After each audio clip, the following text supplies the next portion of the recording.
আসসালামু আলাইকুম। বাংলাদেশ জাতীয়তাবাদী উলামা দল কেন্দ্রীয় সংসদ কর্তৃক আজকে মাদ্রাসা ছাত্রদের মধ্যে অমালমী শিক্ষার্থীদের মাঝে কোরআন শরীফ এবং শিক্ষা সামগ্রী বিতরণ করা হবে। সেই শিক্ষা সামগ্রী বিতরণ অনুষ্ঠানের প্রধান অতিথি হিসাবে আমাদের মাঝে উপস্থিত থাকবেন বাংলাদেশ জাতীয়তাবাদী দল বিএনপির স্থায়ী কমিটির অন্যতম সদস্য ডক্টর আব্দুল মঈন স্যার।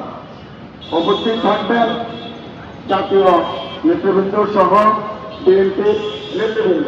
ইতিমধ্যে আমাদের মাঝে এসে উপস্থিত হয়েছেন বাংলাদেশ জাতীয়তাবাদী দল বিএনপি, বাংলাদেশ জাতীয়তাবাদী উলামা দলের বিপ্লবী সদস্য সচিব, আইন অঙ্গনের বিশিষ্ট আইনজীবী